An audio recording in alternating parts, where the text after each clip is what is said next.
Sir, ಇವತ್ತು BJP ಬೆಂಗಳೂರಿನ ಶಾಸಕರೆಲ್ಲರೂ ಕೂಡ ಇವಾಗ ಸಿಎಂ ಸಿದ್ದರಾಮಯ್ಯವ್ರನ್ನ ಭೇಟಿ ಮಾಡಿದ್ರು. ಬೆಂಗಳೂರಿನ ಸಮಸ್ಯೆಗಳ ಬಗ್ಗೆ ಹೇಳಿದ್ರು. ಅನುದಾನ ನೀಡ್ತಾ ಇಲ್ಲ ನಮಗೆ. ಯಡಿಯೂರಪ್ಪ ಬೊಮ್ಮಾಯಿಯವರು ಇದ್ದಂತ ಅವಧಿಯಲ್ಲಿ 6,000 ಕೋಟಿ ರೂಪಾಯಿ ಸಿಗ್ತಾ ಇತ್ತು, ನಮ್ಗೆ ಅನುದಾನ ಬಿಡುಗಾಸು ಕೊಡ್ತಾ ಇಲ್ಲ ಅನ್ನುವಂಥ ಆರೋಪ. ಈಗ ಅನುದಾನ ಬಿಡುಗಡೆ ಮಾಡಬೇಕು, ನಾನು ಅದಕ್ಕೆ ಪರಾನೆ. ಯಾಕಂದರೆ ಬೆಂಗಳೂರು ಅಭಿವೃದ್ಧಿ ಅಂದರೆ ಎಲ್ಲ 28 ಕ್ಷೇತ್ರಗಳು ಅಭಿವೃದ್ಧಿ ಆದರೆ ಮಾತ್ರ ಬೆಂಗಳೂರು ಅಭಿವೃದ್ಧಿ ಆಗುತ್ತೆ ಅಂತೇಳಿ ನಾನಂತೂ ಭಾವಿಸ್ತೇನೆ. ಬಿಜೆಪಿಯವರು ಇವತ್ತು ಎಲ್ಲ ಶಾಸಕರು ಹೋಗಿ ಮುಖ್ಯಮಂತ್ರಿಗಳನ್ನು ಭೇಟಿ ಮಾಡಿ ಅನುದಾನ ಕೇಳಿದ್ದಾರೆ. ಕೇಳೋದ್ರಲ್ಲಿ ತಪ್ಪೇನೂ ಇಲ್ಲ. ಆದರೆ 2017-18ಕ್ಕೆ ನಾವು ವಾಪಸ್ ಹೋಗಬೇಕು. 2017ರಲ್ಲಿ ಕುಮಾರಸ್ವಾಮಿ ನಮ್ಮ ಸಿದ್ದರಾಮಯ್ಯನವರು ಬಜೆಟಲ್ಲಿ 7,000 ಕೋಟಿ ಇಟ್ಟಿದ್ರು ಬೆಂಗಳೂರಿಗೆ. 2018ರಲ್ಲಿ ಸಮ್ಮಿಶ್ರ ಸರ್ಕಾರ ಬಂತು. ಕುಮಾರಸ್ವಾಮಿಯವರು 1,000 ಕೋಟಿ ಆ್ಯಡ್ ಮಾಡಿ ಒಟ್ಟು 8,000 ಕೋಟಿನ ಪ್ರೋಗ್ರಾಮ್ ಆಫ್ ವರ್ಕ್ಸ್ ಮಾಡಿದ್ರು. ನಮ್ಮ ಸರ್ಕಾರ ಸಮ್ಮಿಶ್ರ ಸರ್ಕಾರ ಬಿದ್ದೋಯ್ತು. ಬಿದ್ದಂಥ ಸಂದರ್ಭದಲ್ಲಿ ಏನು 8,000 ಕೋಟಿ ನಾವೇನು ವಿಪಕ್ಷಗಳಿಗೂ ಕೊಟ್ಟಿದ್ವಿ, ನಾವೇನು ಕಡಿಮೆ ಮಾಡಿರಲಿಲ್ಲ. ಅವ್ರಿಗೂ ಆವ್ರೇಜ್ 150 ಕೋಟಿ ಕೊಟ್ಟಿದ್ವಿ, ನಾವೊಂದು ಸ್ವಲ್ಪ ಜಾಸ್ತಿ ತೊಗೊಂಡಿದ್ವಿ. ಆಮೇಲೆ ಈ ಬಿಜೆಪಿ ಆಡಳಿತ ಬಂದ ಮೇಲೆ ಇವರೇನು ಬೊಮ್ಮಾಯಿ ಕೊಟ್ಟರು, ಯಡಿಯೂರಪ್ಪ ಕೊಟ್ಟರು ಅಂತಾರಲ್ಲ, ಅದೆಲ್ಲ ಸಿದ್ದರಾಮಯ್ಯವರು ಕುಮಾರಸ್ವಾಮಿ ಅವರು ಕೊಟ್ಟಿದ್ದು ದುಡ್ಡು. ಅದನ್ನು ಸರ್ಕಾರ ಬದಲಾವಣೆ ಆಯಿತು.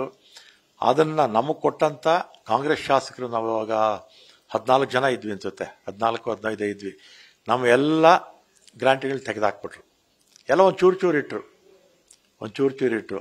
ಆಗ ಇವರಿಗೆ ವಿಪಕ್ಷಗಳು ಕೂಡ ಅವರು ಬೆಂಗಳೂರಿನ ಶಾಸಕರು ಅಂತ ಅವರು ತಿಳ್ಕೋಬೇಕಾಗಿತ್ತು. ಆಗ ನಮ್ಮನ್ನ ಅನುದಾನನೇ ಕೊಡ್ತಿರಲಿಲ್ಲ, ನೆಗ್ಲೆಕ್ಟೇ ಮಾಡಿಬಿಟ್ರು ನಮಗೆ.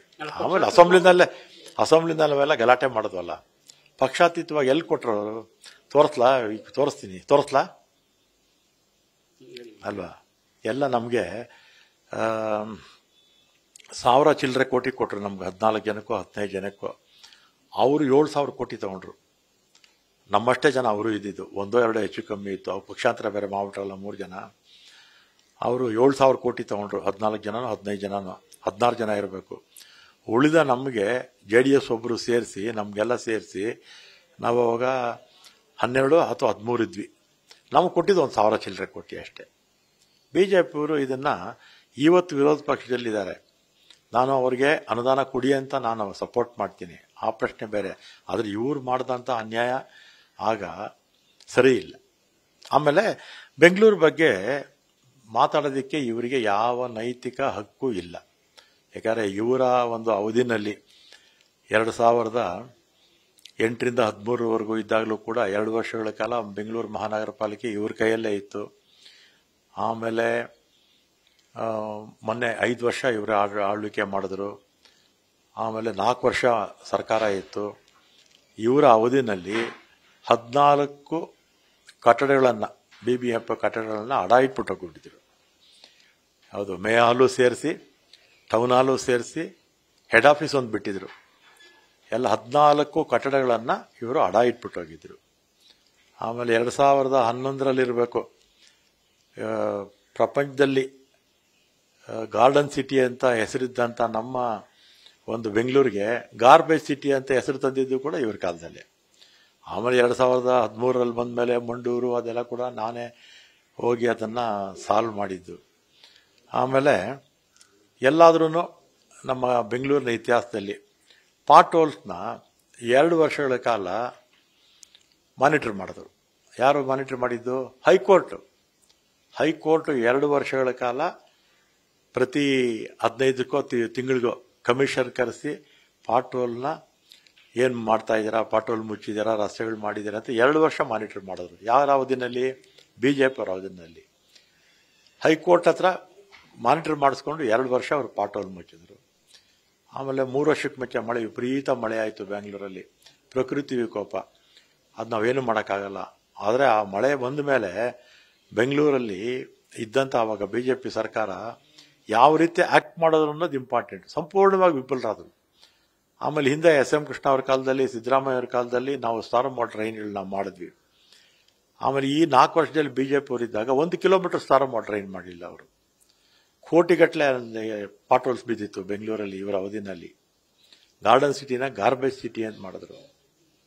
ಇಷ್ಟೆಲ್ಲ ನ್ಯೂನತೆಗಳಿಟ್ಕೊಂಡು ತಪ್ಪುಗಳಿಟ್ಕೊಂಡು ಆಮೇಲೆ ಈಗಲೂ ಅಷ್ಟೇ 6,000 ಕೋಟಿ ಸಾಲ ಬಿಟ್ಟೋದ್ರು ನಮಗೆ. 2023ರಲ್ಲಿ ಅಧಿಕಾರ ಬಿಟ್ಟಾಗ ಬೆಂಗಳೂರು ಮಹಾನಗರ ಪಾಲಿಕೆನಲ್ಲಿ ಪೆಂಡಿಂಗ್ ಬಿಲ್ಸ್ 6,000 ಕೋಟಿ ಇಟ್ಟೋಗಿದ್ದಾರೆ. ಆಮೇಲೆ BDAದಲ್ಲಿ 3,000 ಕೋಟಿ ಪೆಂಡಿಂಗ್ ಬಿಲ್ಸ್ ಇಟ್ಟೋಗಿದ್ದಾರೆ. ವಾಟರ್ ಸಪ್ಲೈ BWCನಲ್ಲಿ ಒಂದು 2-3 ಸಾವಿರ ಕೋಟಿ ಸಾಲ ಇಟ್ಟೋಗಿದ್ದಾರೆ ಇವರು. ಅದೇ ರೀತಿ KEBನಲ್ಲಿ ಬೆಂಗಳೂರು ಬೆಸ್ಕಾಂ ಅಲ್ಲೊಂದು 3-4 ಸಾವಿರ ಕೋಟಿ ಸಾಲ ಇಟ್ಬಿಟ್ಟೋಗಿದ್ದಾರೆ. ಸಾಲ ಅಂದರೆ ಪೆಂಡಿಂಗ್ ಬಿಲ್ಸ್. ಎಲ್ಲ ಇಲಾಖೆ KEB ಇರ್ಬೋದು, ವಾಟರ್ ಸಪ್ಲೈ ಇರ್ಬೋದು, BDA ಇರ್ಬೋದು, ಅಥವಾ BBMP ಇರ್ಬೋದು, ಎಲ್ಲ ಕಡೆನೂ ಇವರು ಸಾಲ ಇಟ್ಬಿಟ್ಟು ಹೋಗ್ಬಿಟ್ರು. ಹರಿಶ್ಚಂದ್ರ ಥರ ಇವತ್ತು ಮಾತಾಡ್ತಾರೆ. ಮತ್ತು ಬೆಂಗಳೂರು ಇವತ್ತು 1 ಕೋಟಿ ಚಿಲ್ಲರೆಗಿಂತಲೂ ಹೆಚ್ಚು ಮತದಾರರಿದ್ದಾರೆ. ನನ್ನ ವೈಯಕ್ತಿಕ ಅಭಿಪ್ರಾಯ, ಬೆಂಗಳೂರು ಬಗ್ಗೆ BJPಯವರಿಗೆ ಯಾರಿಗೂ ಕೂಡ ಕಾಳಜಿ ಇಲ್ಲ. ಬೆಂಗಳೂರು ಜನಕ್ಕೆ ಸಹಾಯ ಮಾಡಬೇಕು ಅನ್ನೋ ಮನೋಭಾವನೆ ಅವ್ರ ತಲೆನಲ್ಲಿಲ್ಲ. ಅವರು ಓಟ್ ಹೇಗೋ ಬಂದ್ಬಿಡುತ್ತೆ. ಆದ್ದರಿಂದ ಅವರು ಡೆವಲಪ್ಮೆಂಟ್ ಬಗ್ಗೆ ಅವರೇನು ತಲೆ ಕೆಡಿಸ್ಕೊಳ್ಳಲ್ಲ. ಈಗ ಕಾವೇರಿ 1ನೇ ಹಂತದಿಂದ ಮನೆವರೆಗೂ ಹೊಸ ಆಯ್ತಲ್ಲ, ಒಂದೇ ಒಂದು ಬಿಟ್ಟರೆ ಉಳಿದಿರ್ತಕ್ಕಂಥ ಎಲ್ಲ ಸ್ಟೇಜಸ್ಸು ಕಾವೇರಿ ನೀರು ತಂದಿದ್ದು ನಾವು ನಮ್ಮ ಕಾಂಗ್ರೆಸ್ ಸರ್ಕಾರನೇ. ಅದೇ ರೀತಿ ಹೊರವರ್ತಿಲ್ಲ ರಸ್ತೆಗಳಿರ್ಬೋದು, ಬ್ಯಾಂಗ್ಳೂರ್ ಡೆವಲಪ್ಮೆಂಟು ಲೇಔಟ್ಗಳಿರ್ಬೋದು, CITB ಇತ್ತಲ್ಲ ಆ ಕಾಲದಲ್ಲಿ ಇರ್ಬೋದು, ಮತ್ತು ಬೆಂಗಳೂರು ಸುತ್ತಲೂ 7 CMCಗಳಿತ್ತು, 2 TMC ಇತ್ತು. ಅದಕ್ಕೆ ಕುಡಿಯೋ ನೀರು, ಸ್ಯಾನಿಟರಿ, ಇನ್ಫ್ರಾಸ್ಟ್ರಕ್ಚರು, ಮತ್ತು ಸ್ವಚ್ಛ ಬೆಂಗಳೂರು ಕಾರ್ಯಕ್ರಮ, ಸೆಲ್ಫ್ ಅಸೆಸ್ಮೆಂಟ್ ಸ್ಕೀಮು, ಮತ್ತು ಟೆಂಡರ್ ಶ್ಯೂರ್ ರೋಡ್ಸು, ಆಮೇಲೆ ಕಾಂಕ್ರೀಟ್ ರೋಡ್ಸು. ಸಿದ್ದರಾಮಯ್ಯ ಕಾಲದಲ್ಲಿ ಲಾಸ್ಟ್ ಇದರಲ್ಲಿ ಪೀರಿಯಡಲ್ಲಿ ಮಾಡಿದಾಗ ಇವರೆಲ್ಲ ಟೀಕೆ ಮಾಡಿದ್ರು ಕಾಂಕ್ರೀಟ್ ರೋಡ್ಸ್ ಬಗ್ಗೆ. ಇವರ ಅವಧಿನಲ್ಲಿ ಮಳೆ ಬಂದು ಬೆಂಗಳೂರೆಲ್ಲ ಪಾಟೋಲ್ಸ್ ಬಿದ್ದಿದ್ದಾಗ ಆ ರಸ್ತೆಗಳೇ ಪಾಟೋಲ್ ಇಲ್ಲದೆ ಇದ್ದಿದ್ದು. ಅದರಿಂದ ಬೆಂಗಳೂರು ಬಗ್ಗೆ ಇವರಿಗೆ ಕಾಳಜಿ ಇಲ್ಲ. ಇವರಿಗೆ 100% ಭಾಗ ಕಾಳಜಿ ಇವರಿಗೆ ಇಲ್ಲ.